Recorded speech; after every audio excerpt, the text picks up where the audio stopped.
ለ1000 ሰብስክራይበሮች እናመሰግናለን። ደፋሯ ሸረሪት። በአንድ አሮጌ ሰው በማይኖርበት ቤት ውስጥ ስፔንድራ የምትባል ሸረሪት ትኖር ነበር። ከዕለታት አንድ ቀን ስፔንድራ ቤት ውስጥ አንድ አሮጌ ወረቀት ተጠቅልሎ አገኘች።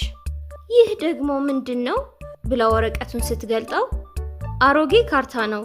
ከዛ ስፔንድራ ካርታውን ማንበብ ጀመረች። እስኪ የምን ካርታ ነው? ወርቃማው ድር ለማግኘት በአስማተኞች የጥንቸሎች በረሃ አልፎ ወደ ታላቁ የካልሲ ተራራ ከዛ ወደ ወርቃማው ድር የሚል ነው። ከዛ ስፔንድራ ደስ ብሏት ይሄ ካርታ ያገኘሁት በምክንያት ነው፣ መሄድ አለብኝ ብላ ወሰነች። ከዛ ስፔንድራ የሚያስፈልጓትን ነገሮች ልክ እንደ ጫማና ጃኬት ለበሰች። ጉዞ ወደ ወርቃማው ድር ብላ ጉዞዋን ጀመረች። ስፔንድራ አስማተኛው የጥንቸል በረሃ ደረሰች። እንደምንም ብላ ነፋሱን ተቋቁማ አለፈችው።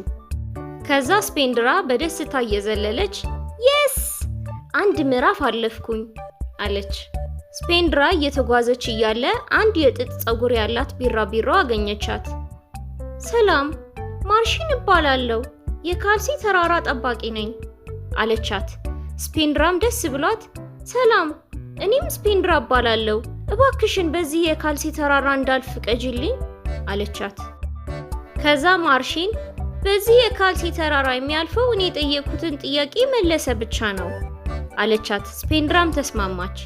እሺ፣ የሚሰሩት ነገር ለመድኃኒትነት አገልግሎት ማለትም እንደ ደም የሚያፈስ ቁስል ማቆም እና እንደ አሳ ማጥመጃ መስመሮች ለመስራት የሚጠቅመው ምንድን ነው ብላ ጠየቀቻት። አሪፍ ጥያቄ ነው፣ እኛ ሸረሪቶች የምንሰራው ድር ነዋ ብላ እየሳቀች መለሰችላት። ማርሺንም እየሳቀች በትክክል ተመልሷል አለቻት። ከዛ ማርሺን ሽታውን መቋቋም ከቻልሽ ስፔንድራ በዚህ የካልሲ ተራራ እንድታልፊ ተፈቅዶልሻል አለቻት። ከዛ ስፔንድራ በጣም በሚሸተው የካልሲ ተራራ መሃል መጓዝ ጀመረች። ውይ በጣም ይሸታል እያለች ጉዞዋን ቀጠለች። መንገዱን እንደጨረሰች ከላይ ወርቃማው የሚያበራ አስማታዊ ድር አገኘች። ከዛ ቀርባ ስትነካው በቅጽበት ሐሯ ወደሚያብረቀርቅ ወርቃማ ቀለም ተቀየረ። ውስጧም ደስ የሚል ስሜት ተሰማት። ስፔንድራ ወደ ቤቷ እየተመለሰች እያለ ውሃ ስታገኝ መታጠብ ጀመረች። ውይ ተመስገን፣ እኔም እንደ ካልሲዎቹ እየሸተትኩኝ ነበር፣ ቶሎ ታጥቤ ጉዞዬን እቀጥላለሁ አለች። ስፔንድራ ንጹህ ሆና ወደ ቤቷ ደረሰች። ከዛ ሸረሪቶቹ የት ሄደሽ ነበር ብለው ጠየቋት። ስፔንድራም ስለ ካርታውና ስለ ወርቃማው ሐር ነገረቻቸው። ሸረሪቶቹም በአድናቆት ዋው ሐርሽ እኮ ወደ ወርቃማ ተቀይሯል ሲሏት፣ ሐር ብቻ አይደለም የተቀየረው፣ ውስጤም በጣም ተቀይሯል፣ በጣም አዋቂ ሆኛለሁ አለቻቸው። አዋቂ ከሆንሽ እኛ ልናውቀው የማንችለው ስለ ሸረሪቶች ንገሪን እስኪ አሏት።